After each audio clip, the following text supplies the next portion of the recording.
Henry reporting for the Trojan 6 News. And I'm David reporting for the Trojan 6 News. We are almost halfway through the school year.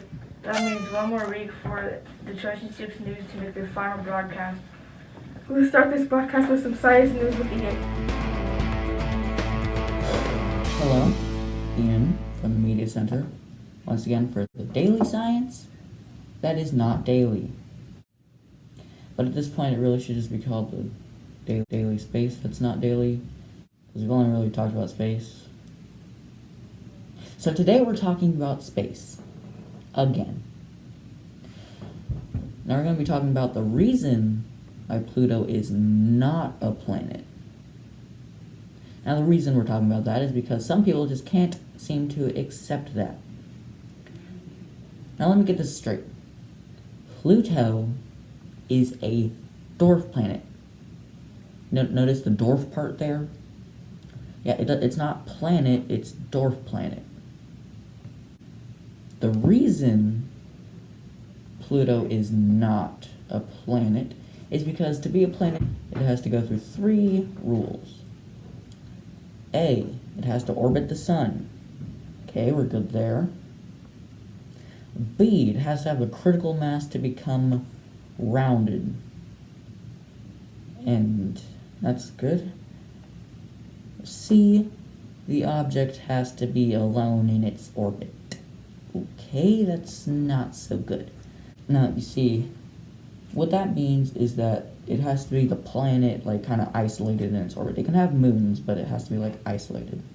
Now, Pluto is in the Kuiper belt, which, to put it in simple terms, is basically just a further out secondary asteroid belt. Which means it has a bunch of asteroids going around with it. Which means it's not alone in its orbit. Now you might think, why would this rule be made? Doesn't really make sense. And to that I would respond with, so the asteroids would be planets? What, so now instead of learning the 8 planets, you want to learn the 822,000 planets? If not, how about we just stick with 8? Alright. Happy 2022 EGMMS. I'm Naya reporting for Trojan 6 News. And I'm Ayla, also reporting for Trojan 6 News. Our news story will be having a scientific theme. Let's hear from Mrs. Green in the Care Center at EGMMS.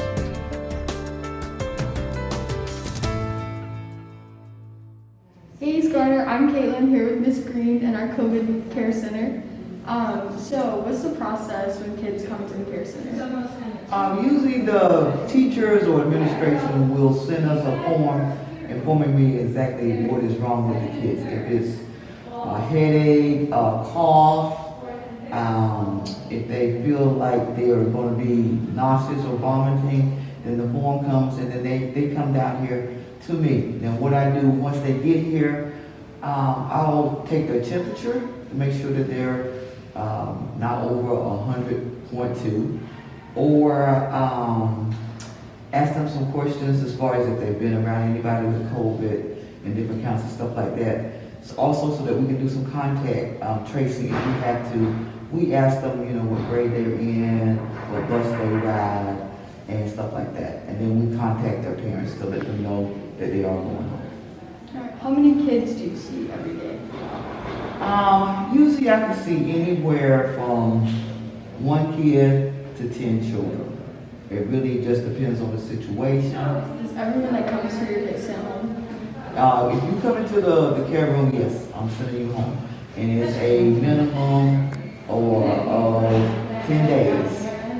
Okay, or they can either bring me a negative COVID test to return to school or a doctor's note. If a child has been vaccinated, we would like to have those dates also.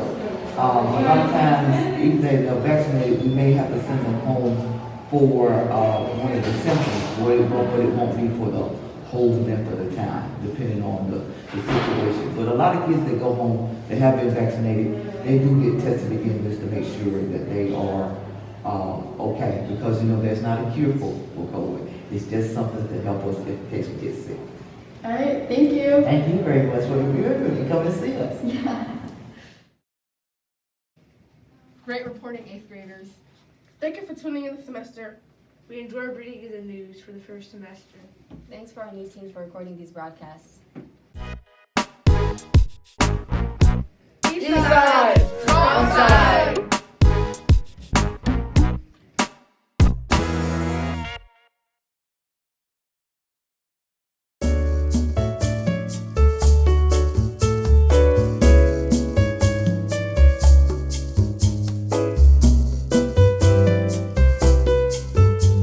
Guys, we're on air. Oh my bad. Go. Oh! Oh my god. Great job, Ayla. Oh my god. Guys, we're on air. Oh my bad. On to our next report. Back to work. Alright, next up we have a story for all the ages. I'm sorry, no. If you see anyone getting bullied, make sure to never be a bystander. That's not your. Take action. That's not your. Guys, we're supposed to be on air. Oh my bad. On to our next report. Right. So continue. But I said right, and then you have to say back to work. Oh my god. Oh! You can make a big difference in their life. Don't be a bystander. Be an upstander. We're supposed to say that together. Great report. Eastside. Oh!